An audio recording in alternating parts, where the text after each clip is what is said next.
आया। मन वीणा की तारें टूटी, अब क्या राग सुनाऊं, मैली चादर ओढ़ के द्वारे कैसे आऊं। इन पैरों से चलकर तेरे मंदिर कभी ना आया, जहां जहां हो पूजा तेरी कभी ना शीश झुकाया। हे हरिहर मैं हार के आया, अब क्या हार चढ़ाऊं। मैं ही हार के आया तो अब कौन सा हार चढ़ाऊं, मैली चादर ओढ़ के बंदे द्वारे कैसे आऊं। देखो तू है अपरंपार दयालु, सारा जगत संभाले। जैसा भी तू जैसा भी हूं मैं हूं तेरा। पितृताए बोले सत्संग के जल से, राम नाम के साबुन से जो मन का मैल छुड़ाएगा, तो निर्मल मन के दर्पण में वो प्रभु का दर्शन पाएगा। जो निर्मल मन कर लेता है, सत्संग ही वह जल है जो व्यक्ति को पावन कर देता है, पवित्र कर देता है। तो अब आप बताओ कि आपको पवित्र होना है। यदि वो लड़की का बाप जिसने 3 गोलियां अपनी बेटी को मार दी, वो सत्संग कर लेता, मेरी बात सुन लेता पहले से। मैं पहले भी बता चुका हूं कि समाज क्या कहें, लोग क्या कहें, ध्यान ना दिया करो। यदि वो इतने सा सत्संग कर लेता तो आज उसकी बेटी जिंदा होती कि नहीं। सत्संग ना करने के नुकसान बहुत हैं और सत्संग करने के फायदे बहुत हैं। सत्संग आपको पॉजिटिविटी से भरता है, जबकि समाज आपको नेगेटिविटी से भरता है, नकारात्मकता घेर लेती है। बोलो हाँ। प्रिय भक्तों, भागवत जी में 18,000 श्लोक, 335 अध्याय। महात्म सच्चिदानंद रूपाय विश्वोत्पत्त्यादि हेतवे तापत्रय विनाशाय श्री कृष्णाय वयं नुमः।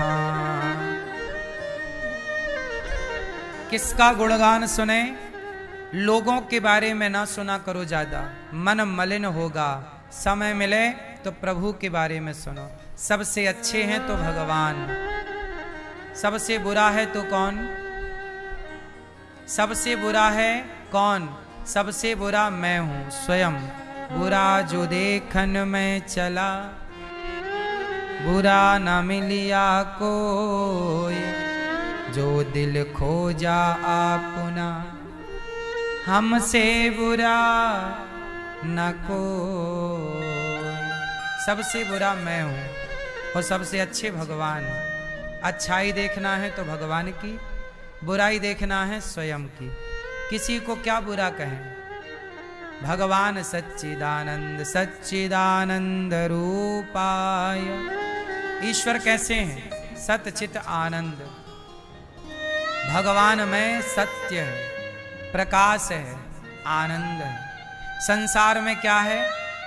कीचड़। संसार में क्या है? कीचड़ है। संसार में वासना है। अच्छा ये बताओ, आपके शरीर में वो कौन सी जगह है जहां से खुशबू निकलती है? किस अंग से खुशबू आती है? हर अंग से क्या निकलती है? दुर्गंध। क्या निकलती है? जोर से।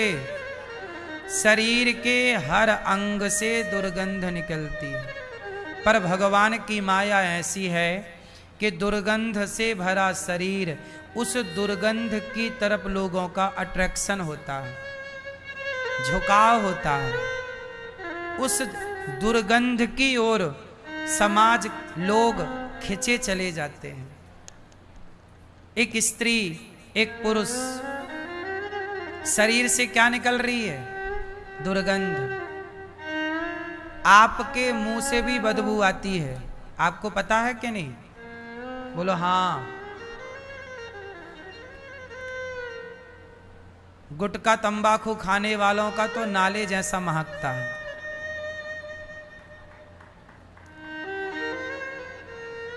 आपके मुंह से क्या निकलती है? दुर्गंध। आपकी आंखों से क्या निकलती है? गंदगी। सवेरे देखा होगा कीचड़ यहां यहां। नाक से सर्दी हो जाए तो क्या टपकता है?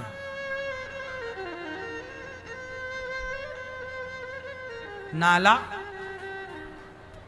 बोलो हाँ। आपके शरीर में पसीना आ जाए तो पसीने से कैसी बदबू आती है? बोलो हाँ। मलमूत्र तो है ही शरीर में। आप शरीर में कहीं भी उंगली जमाओ, कहीं भी शरीर के किसी भी अंग में उंगली जमाओ और ऐसे घिसो, काला काला निकलेगा। फिर आप क्या करेंगे? उसका गोला बनाएंगे, थोड़ी देर उसके संग खेलेंगे और फेंक देंगे। कुछ लोग नाक में उंगली डालते हैं मानो ये कुछ खोजने निकले हैं। उंगली डालेंगे, कुछ मिलेगा इनको तो उसको निकाल के उसका गोला बनाएंगे और फिर गोला बना के हाँ या ना? शरीर के हर अंग से क्या है? दुर्गंध। और दुर्गंध के भरे शरीर में लोगों की आसक्ति है। दुर्गंध के शरीर में लोगों का क्या है? आकर्षण है। किस बात का आकर्षण है? पता नहीं। आकर्षण कहां होना चाहिए? अरे भाई, भगवान से सुंदर कोई है? आकर्षण का केंद्र तो भगवान है। तब तो बड़े बड़े ऋषि मुनि साधु संत सब भगवान की ओर आकर्षित होते हैं। बस आप लोग ही हैं जो संसार में जहां बदबू है, दुर्गंध है, उस तरफ आप खींचे चले जाते हैं। एक स्त्री में, एक पुरुष में क्या है सिवाय गंदगी के, सिवाय दुर्गंध के? लेकिन आज के लड़के लड़कियां उसी दुर्गंध की तरफ खिंच रहे हैं कि नहीं? जैसे सूअर को नाला बहुत अच्छा लगता है, उसी में लौटना, उसी में रहना उसकी आदत बन गई है। ऐसे ही आज के कुछ लोगों ने उस दुर्गंध को, उस गलत को सही मान लिया है। अब यहां एक बात बताऊं, स्त्री या पुरुष गलत नहीं है। ईश्वर ने गलत तो कुछ भी नहीं बनाया। चलो बताओ, इस संसार में वो क्या है जो गलत है? बताओ क्या है जो गलत है? उदाहरण मैं थोड़ा आपको बताता हूं, ऑप्शन देता हूं, ऑप्शन। बताओ इस संसार में क्या गलत है? काम, क्रोध, लोभ, मोह, अभिमान। इन पांचों में बताइए आपको क्या गलत लगता है? जोर से। क्या गलत लगा आपको? पांचों में पांचों गलत हैं कि कोई एक गलत लगा या पांचों अच्छे लगे? मैया हाँ, नहीं आप वीडियो बनाओ बनाओ, पर मेरे प्रश्न का उत्तर भी नहीं बनाती रहो ना, काहे काट रही हो मेरी माँ। ये बताओ आपको क्या अच्छा लगा? काम, क्रोध, लोभ, मोह, अभिमान, इनमें क्या सही लगा आपको, क्या गलत है? हैं? अभिमान गलत है। आप बताओ क्या सही लगा आपको, क्या गलत लगा? जोर से। हैं? हाँ, ये पांचों चीज गलत भी हैं और सही भी हैं। कैसे? अब सुनो, पांच में क्या पहले था? काम, फिर क्रोध। तो बात करते हैं पहले की, काम। काम काम सही भी है, काम मतलब काम वासना, काम गलत भी है और सही भी है। कैसे? यदि आपका विवाह हो गया तो अपनी पत्नी के संग, अपने पति के संग रहकर काम के द्वारा ही तो संतान पैदा करोगे, कोई आकाश से तो टपकेगी ना संतान, तो काम का तो सहारा लेना ही पड़ेगा। तो काम सही है तब जब श्रेष्ठ संतान की उत्पत्ति के लिए किया जाए ईश्वर की आराधना के साथ। जब ईश्वर की आराधना के साथ काम का प्रयोग होगा तो उसी काम से ध्रुव और प्रहलाद जैसी संतान पैदा हो सकती है। उसी तरह क्रोध सही भी है, गलत भी है। लोग कहते हैं गुस्सा करना गलत है, हम कहते हैं गुस्सा करना अच्छा है। क्रोध कहाँ करें कहाँ ना करें, कहाँ क्रोध करना चाहिए बताओ जरा। हे मैया, कहाँ क्रोध करना चाहिए? तुम्हारा बेटा पढ़ता नहीं है, थोड़ा गुस्सा करो, डांटो, पढ़ेगा। आंख दिखाओ। थोड़े छोटा बच्चे पे जहां जरूरत है वहां क्रोध जरूर करना चाहिए। आप फैक्ट्री चला रहे हैं तो कार्यकर्ताओं को थोड़ा गुस्सा करके प्यार से भी बोलो, प्यार से नहीं माने थोड़ा डांटना पड़ता है गुस्से, काम क्यों नहीं कर रहा? तो क्रोध वहां सही है जहां व्यवस्था बनाए। क्रोध व्यवस्था बनाने के लिए, बच्चे शोर कर रहे, टीचर आए, गुस्से से चुप बैठ जाओ, चुपचाप, क्रोध से बोले, सारे बच्चे चुप। तो ये क्रोध क्या था? व्यवस्था बनाने के लिए था। लेकिन आप लोग क्रोध करते कहाँ हैं? अपनी पत्नी पर क्रोध करते हैं, अपनी माता पर क्रोध करते हैं, अपने पिता पे क्रोध करते हैं। जहां क्रोध करना चाहिए वहां जरूर क्रोध करना चाहिए। जब द्रौपदी की साड़ी खिंच रही थी उस समय पितामह भीष्म को क्रोध करना चाहिए था या नहीं? करना था ना? ए दुशासन, क्यों खींच रहा कपड़े, रुक। जहां क्रोध करना था पितामह ने वहां क्रोध नहीं किया, चुप रहे। इसके कारण पितामह को बाणों की सैया पर लेटना पड़ा। तो जहां जितना क्रोध की जरूरत है वहां करो। अब राम जी समुद्र के आगे हाथ जोड़ के बैठे रहे 3 दिन तक। विनय न मानत जलधि जड़, गए 3 दिन बीत। जब 3 दिन हाथ जोड़े समुद्र के आगे बैठे रहे, समुद्र नहीं माना, तो 3 दिन पूरे होने पर चौथे दिन राम ने क्या किया? क्रोध करके, समुद्र अभी सुखाता हूं, क्रोध किया, तुरंत समुद्र थर थर कांपता आ गया। जहां प्रेम से लोग नहीं समझते वहां गुस्से से समझ जाते हैं। तो क्रोध एक व्यवस्था है। कहां क्रोध करें, कितना करें, ये विवेक है या नहीं? बोलो हाँ। जहां जरूरत है वहां क्रोध जरूर किया करो। जैसे मैं छोटी छोटी बहन बेटियों को बताऊं, जब कोई लड़का आपको आई लव यू कहे तो गुस्से से चप्पल निकाल के उसकी तरफ दौड़ो, फिर वो दोबारा नहीं बोलेगा, परेशान नहीं करेगा। और आपको किसी ने आई लव यू कहा और आपने मुस्कुरा दिया, वो समझ गया कि फंस गई। फिर वो वैसे ही जैसे मछली को फंसा के बाद में पानी से निकाल के तड़पाया जाता है, ऐसे तुम्हें भी फंसा के ये दुनिया प्यार के नाम पर तड़पाएगी, परेशान करेगी, तुम्हारा शोषण करेगी। फिर तुम शोषण करवाना, क्योंकि फंसी तुम ही हो। बोलो हाँ। जैसे मछली पकड़ने वाला कांटा नहीं डालता, कैंचुआ लगा के मांस का टुकड़ा लगाता है कांटा में, उसे बंसी कहते हैं मछुआरों की भाषा में। टेढ़ा कांटा होता, उसमें कैंचुआ लगा के और पानी में डालते। मछली को लगता है कोई मांस का टुकड़ा, जाके गप से खाती है, और खाती है तो उसके कांटा घुस जाता है, छटपटाती है, फिर उसे मछुआरा निकालता है। ऐसे जो कांटा है ना मछली को फंसाने के लिए, ऐसे तुम्हें फंसाने के लिए आई लव यू का कांटा डाला जाता है। ये आई लव यू वो कांटा है, जैसे मछली फंसाने के लिए वो कांटा है, ऐसे समाज ने आई लव यू नाम का एक सेंटेंस याद किया और वो आई लव यू के नाम से लड़कियों को फंसाकर उन्हें प्यार के नाम पे फंसा के फिर उन लड़कियों को लोग बेचते हैं। लव जिहाद के द्वारा कह लो, झूठे प्यार के द्वारा कह लो, देश विदेशों में लड़कियां बिकती हैं। बोलो हाँ।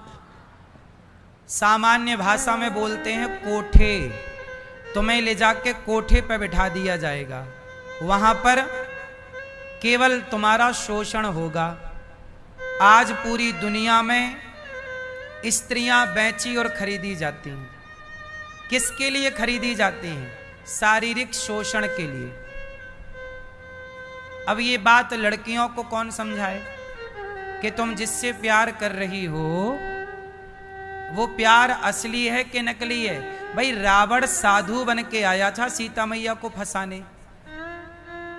बोलो, रावण क्या बन के आया? साधु। क्या बोला? भिक्षा दे दो। सीता मैया को साधु के रूप में आया। रावण के षड्यंत्र को सीता मैया ना समझ पाई तो आज के लड़का लड़कियों का षड्यंत्र कौन समझ पाएगा?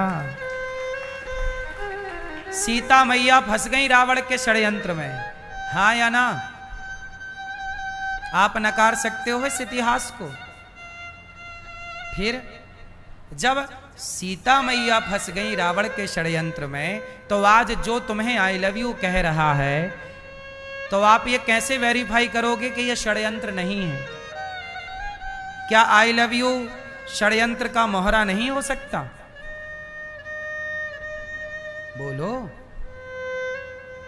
इसलिए कहता हूं कि क्रोध जरूर करना चाहिए। जो तुम्हें आई लव यू कहे, शादी के पहले की बात है ये।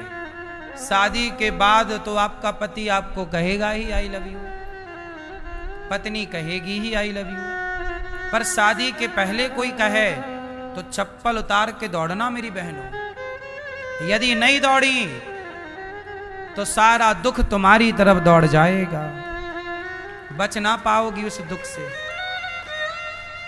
फिर किसी सूटकेस में तुम्हारे टुकड़े नजर आएंगे, किसी सूटकेस में तुम्हारे टुकड़े नजर आएंगे, या फिर कुकर की सीटी बज रही होगी तुमसे, पकाई जाओगी तुम, कुत्तों को तुम्हारी बोटी बोटी खिलाई जाएगी। ये सब जो हो चुका मैं वो एग्जाम्पल दे रहा हूं। एक लड़की को उसके यार ने क्या किया? काट के कुकर में पका दिया। अभी की हाल की एक घटना, एक लड़का हॉस्पिटल में अपनी प्रेमिका को उसकी गर्दन पे कई चाकू मारा। अभी देखा कि नहीं टीवी पे? प्रेमिका पड़ी है, वो मना कर दी मैं तेरे से शादी नहीं करूंगी। लड़का बोला मैं तेरे से शादी करना चाहता हूं। आई लव यू वगैरह उसने स्वीकार किया होगा, एक्सेप्ट किया होगा, बोला होगा आई लव यू टू। लड़के को लगा करती है प्यार। लड़की के माँ बाप ने उसकी कहीं शादी तय कर दी। उसके प्रेमी को पता चला, उसने आया हॉस्पिटल के अंदर जहां 20-25 लोग खड़े वीडियो बना रहे थे, सबके सामने उसने अपनी प्रेमिका के गर्दन पे छुरी चलाई और छुरी चलाने के बाद वो मरी नहीं तो मारता रहा। कई छुरी मारा उसने, कई चाकू मारे और लोग वीडियो बना रहे हैं। ये है समाज। समाज का ये दूसरा वाक्य। दुनिया को वीडियो बनाने से मतलब है, तुम्हारी जान जा रही है इससे मतलब नहीं है, क्योंकि व्यू वहीं आएंगे ना वीडियो पे। आज दुनिया व्यू के चक्कर में जान, इतने लोग वहां खड़े थे, कोई भी पकड़ के 4 थप्पड़ मारता तो लड़की की जान बच जाती। हॉस्पिटल के अंदर की बात है, तुरंत वो भर्ती हो जाती, पर वो मारता रहा, वो मरती रही और लोग कैमरे से वीडियो बनाते रहे, तड़पती रही वो, कोई ना गया बचाने। ये हाल है समाज का। ऐसे समाज का निर्माण हो रहा है अब, जहां कोई किसी के लिए आगे कदम नहीं बढ़ाता। द्रौपदी की लाज लुट रही थी, तब कौन आगे बढ़ा? आज उसका भी तो गर्दन कट रही थी, कौन आगे आया? तब भी द्रौपदी जैसी हालत थी, तो आज कौन सी हालात सुधरे हैं? बोलो, स्थितियां कहां सुधरी हैं? इसलिए मेरी बहनों, मैं आप लोगों से कहूं, क्रोध करना सीखो। जहां क्रोध की जरूरत है वहां क्रोध करो। नहीं करोगी तो आपको रोना पड़ेगा। जैसे भीष्म पितामह ने नहीं किया क्रोध, तो बाणों की सैया पे लेटना पड़ा। तो काम सही है, उपयोग सही है, तो क्रोध भी जरूरी है, हाँ या ना? तो काम, क्रोध, लोभ, लोभ भी अच्छा है यदि यूज अच्छा है तो। लोभ होना चाहिए। ये बताओ, लोभ अच्छा है कि बुरा है? रोटी, कपड़ा, मकान का लोभ सबको होना चाहिए। रोटी, कपड़ा, मकान बनाओ, इतना लोभ करो कि आपके पास आपका घर हो, पहनने को कपड़े हो अच्छे, खाने को भरपेट आपके पास रोटी हो। इसके बाद फिर आपके पास ज्यादा पैसे आ रहे हैं तो उसे समाज की सेवा में लगाओ, समाज के हित में लगाओ, देश के हित में लगाओ, भलाई में लगाओ। लोभ करो, लोभ जरूरी है साहब।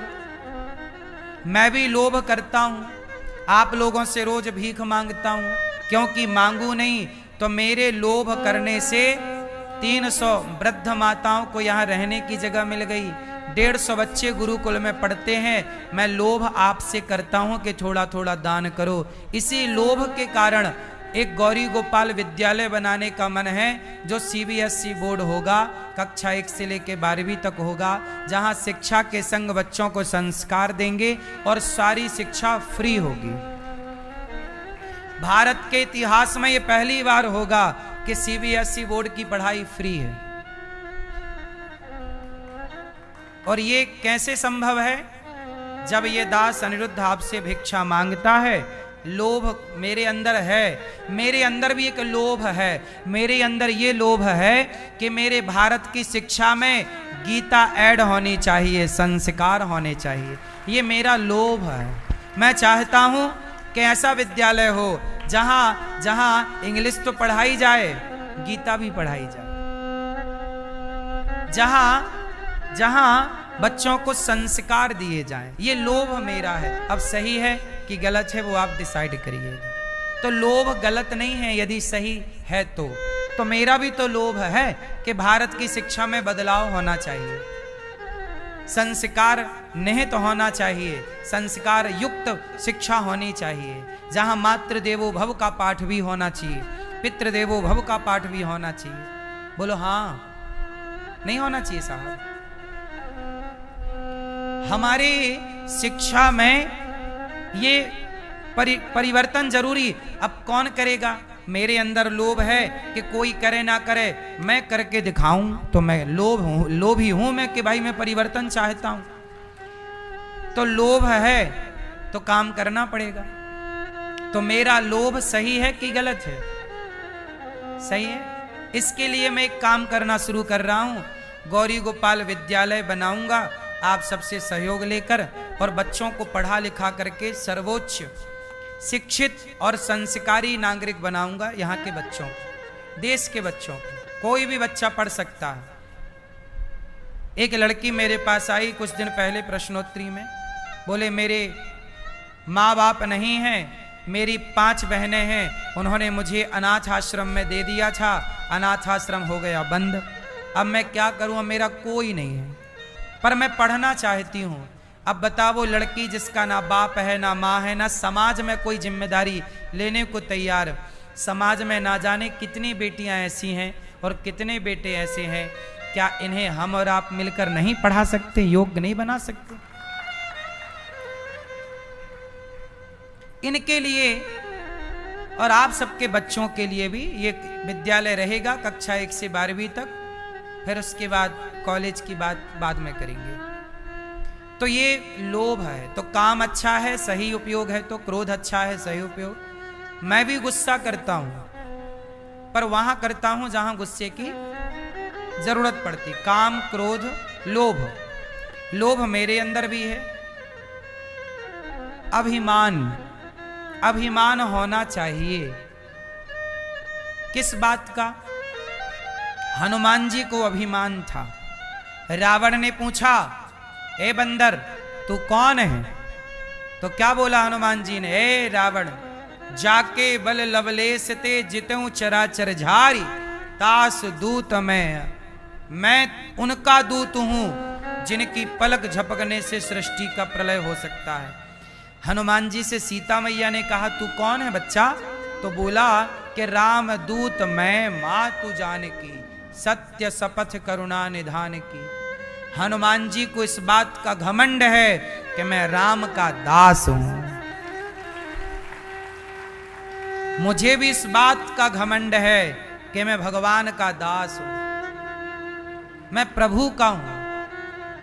मैं किसका हूं? आप भी भगवान के बनकर ये घमंड रखिए कि आप ईश्वर के हैं। इस बात का घमंड तो होना ही चाहिए कि मैं भगवान का हूं।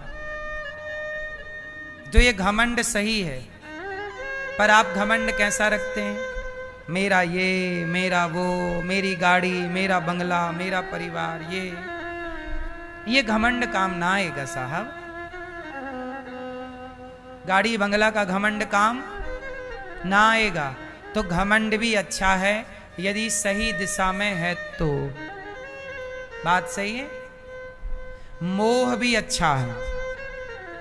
बेटे का मोह गलत है, पत्नी का मोह गलत है, परिवार का मोह गलत है, परंतु भगवान से मोह हो जाए कि हम भगवान के बिना नहीं रह सकते, तो बताओ ये मोह सही है कि गलत है?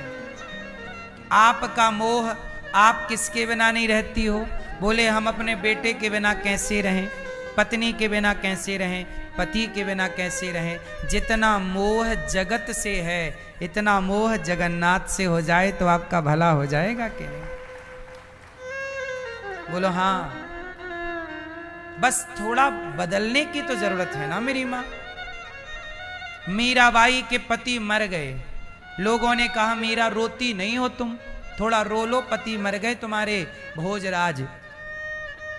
मीराबाई बोली मैं क्यों रोऊं? बोले तुम्हारे पति मर गए।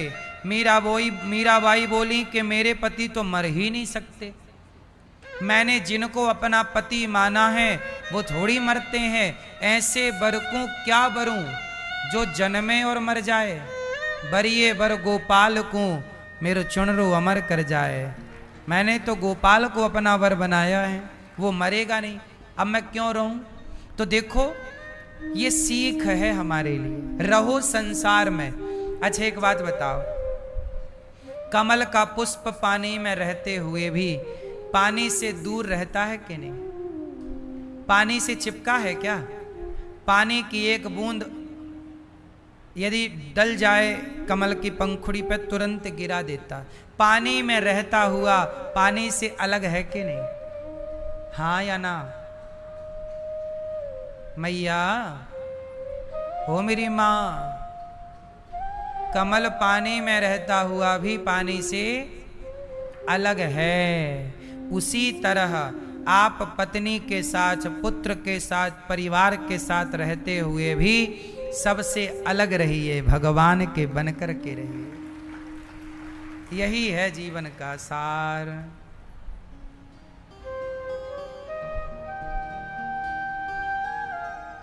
अभिमान जगत का क्या?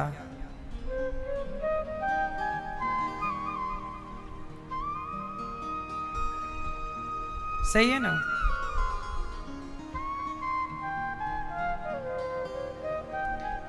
संसार में उलझना नहीं है। हाँ हो मैंने जब से प्रभु जी तेरा नाम लिया, हो मैंने जब से गुरु जी तेरा नाम लिया, अभिमान दिखाना छोड़ दिया। मैंने जब से गुरु जी तेरा नाम लिया, अभिमान दिखाना। जब तक जीवन में गुरु नहीं आए तब तक मैं अभिमान करता रहा, पर गुरु आए तो अभिमान चला जाए। पहले मैं काम क्रोध लोभ